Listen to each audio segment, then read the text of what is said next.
നമ്മൾ ഭയങ്കരമായിട്ട് എൻജോയ് ചെയ്തു. അത് അതിൻ്റെ സെക്കൻഡ് ഹാഫ് സിനിമ കണ്ടാലും ഇറ്റ്സ് എ സസ്പെൻസ് ത്രില്ലർ. അപ്പോൾ അവസാനം വരെ വടിവേലും ഫഹദ് ഫാസിലുമായിട്ടുള്ള കെമിസ്ട്രിയൊക്കെ ഭയങ്കര രസമായിരുന്നു.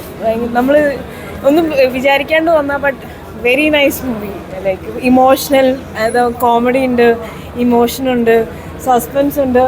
അടുത്ത കാലത്തായിട്ട് ഞാൻ വാച്ച് ചെയ്തിട്ടുള്ളൊരു നല്ല മൂവിയാണ്. Thank you. നല്ലൊരു ട്രീറ്റാണ്. നമ്മൾ കണ്ടിട്ടുള്ള ഒരു കഥകളൊക്കെയാണ്, ഒരു പുതുമയായിട്ടൊന്നും പറയാനില്ല, പക്ഷേ എന്നാലും നല്ല ട്രീറ്റ് ചെയ്തിട്ടുണ്ട്. ഫഹദ് നമ്മൾ കണ്ടിട്ടുള്ള ഫഹദ് ഇഷ്ടംപോലെ നമ്മൾ കണ്ടിട്ടുള്ള ഫഹദ് 90 നിൽക്കുന്ന ഇറങ്ങി വന്ന പോലെ നമുക്ക് തോന്നുന്നു. ഇൻട്രോയിൽ വരെ ഫഹദിൻ്റെ ഒരു അടിപൊളി, ഇൻട്രോയിൽ കഴിഞ്ഞ് വടിവേലിൻ്റെ അടിപൊളി. സസ്പെൻസ് ആണ് അവസാനത്തെ ക്ലൈമാക്സ് സസ്പെൻസ് ആണ്, അതുകൊണ്ട് പറയുന്നില്ല. കുഴപ്പമില്ല, നന്നായിട്ടുണ്ട്. കൺട്രോൾ ഒരു ഇത് വെച്ചാൽ നമ്മൾ ഒത്തിരി കൺട്രോൾ അല്ല ഒരു എന്താ പറയുക, പാപ്പാൻ്റെ പരിപാടി കറക്റ്റാണ്. ഒരു നല്ല മെസ്സേജുള്ള പടമാണ്, നല്ലൊരു പടമാണ്. ക്ലൈമാക്സ് ഒരു ഫസ്റ്റ് ഹാഫ് ആദ്യത്തെ ഒരു സ്ലോ പേസ് ആണ്. അത് കഴിഞ്ഞിട്ടൊരു ഫസ്റ്റ് ഹാഫിൻ്റെ ഒരു ബ്ലോക്ക് പോലെ നല്ല പടമാണ്. അല്ല അതൊരു മെസ്സേജ് അത് ഞാൻ സ്പോയിലറായിപ്പോൾ, but everyone should come and watch. Second ഹാഫും നന്നായി വന്നിട്ടുണ്ട് പടം. അതൊക്കെ ഒരു രക്ഷയില്ല. അവർ തമ്മിലുള്ള കോമ്പോ നന്നായിട്ടുണ്ട്. നല്ല രസമുള്ള പടം.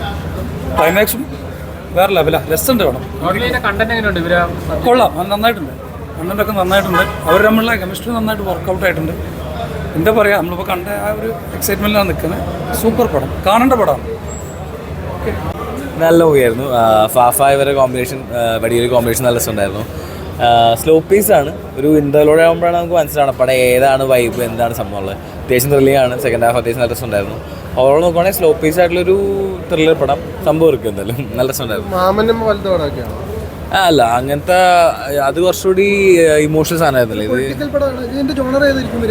എനിക്ക് ത്രില്ലായിട്ട് തോന്നിയത്. പൊളിറ്റിക്കൽ പടമായിട്ട് തോന്നിയില്ല, ത്രില്ലായിട്ട് തോന്നിയത്. ഒരു നമ്മൾ ഓൾറെഡി കഥ കുറച്ചുകൂടി കേട്ട ആക്ടേഴ്സ് അല്ലേ, they are proven actors. But movie is really good.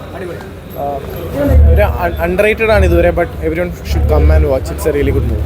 ഈ മാമന് ശേഷമുള്ള ഇവരുടെ കോമ്പിനേഷൻ എങ്ങനെയുണ്ട്? രണ്ടുപേരും ദേ ആർ ഗ്രേറ്റ് ആക്ടേഴ്സ്.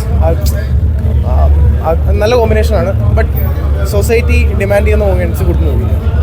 ഈ മാമൻ ഇറങ്ങി കഴിഞ്ഞിട്ട് ഫഹദിന്റെ ഒരു ക്യാരക്ടർ ഭയങ്കര രീതിയിൽ ട്രെൻഡ്